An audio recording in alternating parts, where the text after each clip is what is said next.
जय हिंद दोस्तों, हमारे चैनल बीएन कंसेप्ट क्लासेस पर आप सबों को स्वागत है। तो प्यारे दोस्तों, तो जैसा कि हम लोगों का सेशन चल रहा है metal and non metal class 10 का, तो उसी कड़ी में आगे बढ़ते हुए आज हम लोग यहाँ तक पहुँचे हैं, है ना। अभी तक हम लोगों ने क्या पढ़ चुका है, हम लोगों पढ़े हैं कि भाई क्रशिंग करना, है ना। धातु का जब निष्कर्षण हम लोग करेंगे, है ना, तो उसके जो कुछ स्टेप पढ़े हैं हम लोग अभी तक, क्या क्या स्टेप पढ़े, एक बार हम लोग फिर रिवाइजन कर लेते हैं। तो पहला पढ़े क्रशिंग करना, है ना। दूसरा पढ़े कंसंट्रेशन ऑफ मेटल्स, है ना। कंसंट्रेशन मतलब कि प्रारंभिक जो उसमें अशुद्धियों निकालने का जो काम होता है, जैसे कि चावल वगैरह है ना, उसमें कुछ थोड़े बहुत कंकड़ पत्थर होते हैं, तो उस कंकड़ पत्थर को निकालने के प्रोसेस को हम लोग कंसंट्रेट बोलते हैं या कंसंट्रेट करना बोलते हैं, है ना। और उसमें भी मैंने कई मेथड बताया था, जैसे कि ग्रेविटी सेपरेशन मेथड, ग्रेविटी के द्वारा सेपरेशन मेथड करते हैं, है ना। मैग्नेटिक सेपरेशन मेथड बताए थे, है ना। इस तरह से हमने बताया था। तो आगे बढ़ते हुए अब है कि ऑक्साइड में कन्वर्ट करने के लिए किसी भी, है ना, ऑक्साइड में कैसे कन्वर्ट करेंगे, है ना। तो मैंने ये बताया। अब लास्ट है फोर्थ में कि किस तरह से ऑक्साइड से हम मेटल प्राप्त करेंगे, है ना। जो ओर्स की जो ऑक्साइड है, तो उस ऑक्साइड से कैसे हम मेटल्स को प्राप्त करेंगे, है ना, किस विधि से, किस तरह से, ये आज हम लोग पढ़ने वाले हैं। तो वीडियो स्किप नहीं करेंगे और बिल्कुल वीडियो को लाइक एंड सब्सक्राइब भी करेंगे। तो बच्चों, आज देखते हैं कि अयस्क के ऑक्साइड से धातु का निष्कर्षण, है ना। तो extraction of metal from oxide ores, from oxide ores. देखो यह है, क्या है, अवकरण अभिक्रिया है। क्या है यह? एक अभिकरण अभिक्रिया है ना। तो इसमें प्रयुक्त अपकारक धातु की क्रियाशीलता पर निर्भर करता है ना। तो धातु कितना रिएक्टिव है, जिसे मैंने पढ़ाया था आप लोगों को रिएक्टिव सीरीज ऑफ मेटल्स, कि कौन धातु कितना रिएक्टिव है, कौन हाईली रिएक्टिव है, कौन मॉडरेट रिएक्टिव है, या कौन सबसे लो रिएक्टिव है, लेस रिएक्टिव है ना।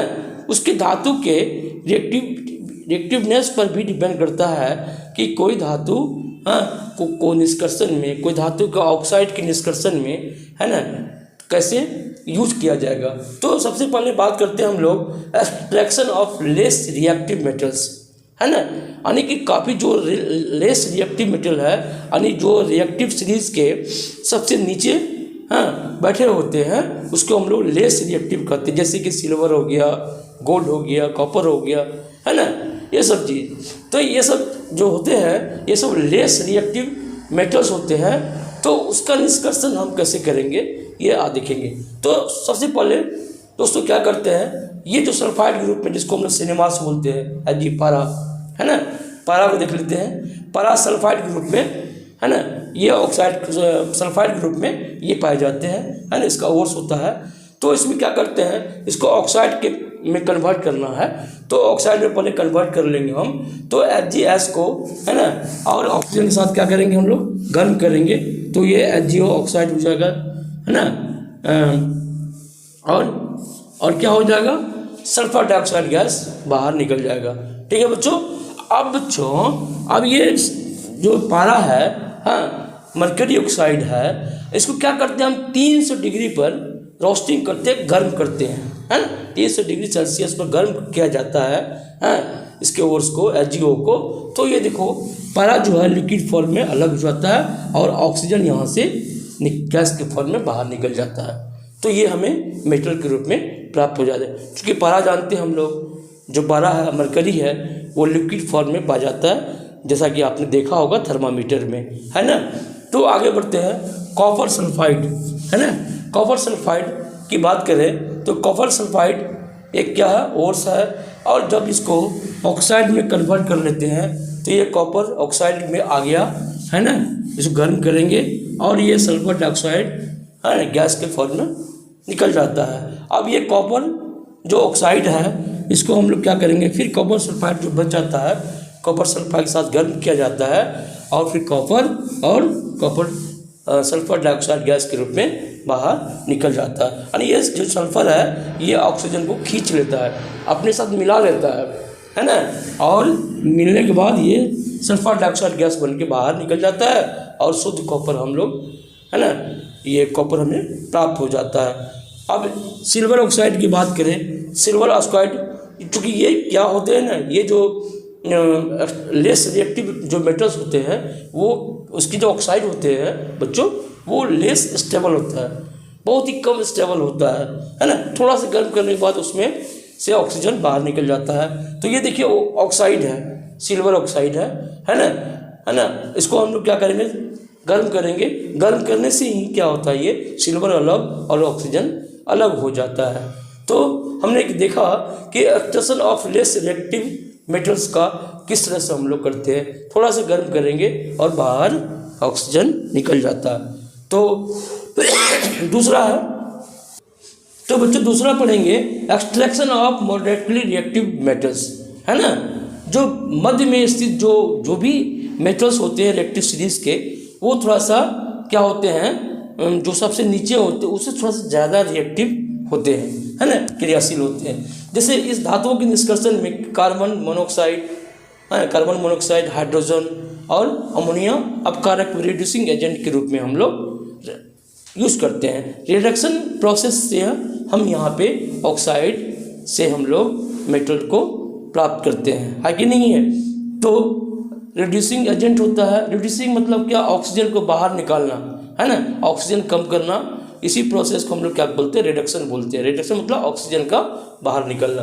तो बच्चों हम बात करते हैं, ये कार्बन कॉपर ऑक्साइड है। कॉपर ऑक्साइड अनेक कार्बन के साथ अभिक्रिया कराते हैं, कार्बन कोक जिसको बोलते हैं हम लोग, है ना। तो कार्बन ऑक्साइड, कॉपर ऑक्साइड को कार्बन कोक से अभिक्रिया कराने पर क्या बनता है, ये कार्बन मोनोऑक्साइड गैस बनता है और ये कॉपर बनती है। ये गैस क्या होता है, बाहर उड़ जाता है कि नहीं।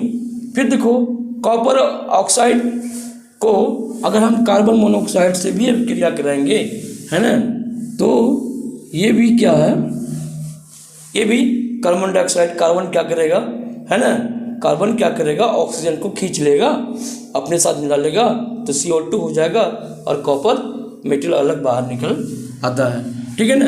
अब देखो ये कॉपर ऑक्साइड है, ये अगर हाइड्रोजन के साथ रिएक्शन कराते हैं, मिला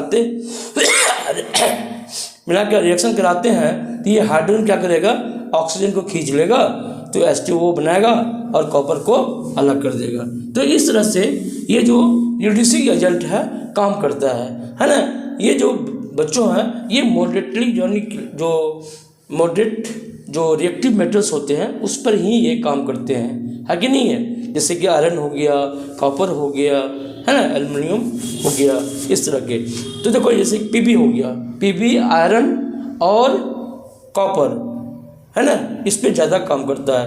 तो देखो ये आयरन है, आयरन ऑक्साइड कॉपर से कार्बन मोनोऑक्साइड से अभिक्रिया कराने पे ये आयरन अलग हो जाता है और कार्बन डाइऑक्साइड गैस अलग हो जाता है, ठीक है ना। देखो लेड ऑक्साइड है, लेड ऑक्साइड के कोक के साथ अभिक्रिया कराने पर, है ना, ये देखो लेड अलग हो जाता है Pb और कार्बन मोनोऑक्साइड गैस बनके बाहर निकल जाता है। इस तरह से ये होता है, ठीक है ना। लेकिन गाइस एक चीज़ याद रखना, ये जिंक ऑक्साइड, जिंक का जो और ऑक्साइड होता है वो सिर्फ ये कोक से ही अभिक्रिया करता है, ठीक है ना।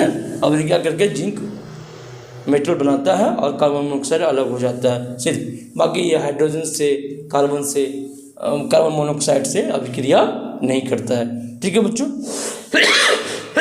अब बात करते हैं, तो प्यारे बच्चों अब बात करते हैं क्रोमियम और मैंगनीज ऑक्साइड, है ना। ये कार्बन द्वारा अभिक्रित नहीं किए जाते हैं। मैंने बताया ना कि देखो जैसे कि जिंक ऑक्साइड सिर्फ कार्बन कोक से ही ये इसका रिडक्शन होता है और जिंक बनाता है, लेकिन उसी तरह से कार्बन जो है और क्रोमियम और मैंगनीज जो है ऑक्साइड, ये कार्बन से अभिक्रित नहीं होता है, कार्बन द्वारा रिड्यूस नहीं होता, क्योंकि उच्च तापक्रम पर जैसे ही ज़्यादा हीट करते हैं तो ये क्या होता है, कार्बाइड बना लेता है ना, कार्बाइड के फॉर्म में आ जाता है, तो दिक्कत होता है। तो तब क्या करते हैं हम लोग उस कंडीशन में, एल्युमिनियम जो क्रियाशील धातु है ना, और एल्युमिनियम जो रिएक्टिव सीरीज में इससे ऊपर है क्रोमियम और मैंगनीज से, ये इसका हम लोग प्रयोग करते हैं। जैसे देखो क्रोमियम ऑक्साइड है इसका, और एल्युमिनियम से अभिक्रिया कराने पे, है ना, एल्युमिनियम क्या करता है, ऑक्सीजन ले लेता है और क्रोमियम देता है, ठीक है ना। ये देखो, ये क्या किया एल्युमिनियम, ये एल्युमिनियम ऑक्सीजन ले लेता है, ये Al2O3 बनाता है और क्रोमियम अलग हो जाता है। उसी तरह से मैंगनीज ऑक्साइड, है ना, मैंगनीज डाइऑक्साइड को एल्युमिनियम से अभिक्रिया कराते हैं तो ये मैंगनीज देखो लिक्विड फॉर्म आ जाता है और ये एल्युमिनियम ऑक्साइड गैस के रूप में बाहर निकल जाता है, ये भी बाहर निकल जाता है क्योंकि ये ऑक्साइड के फॉर्म में होता है। तो पहले बच्चों अब हम लोग पढ़ेंगे हाईली रिएक्टिव एक्सट्रैक्शन ऑफ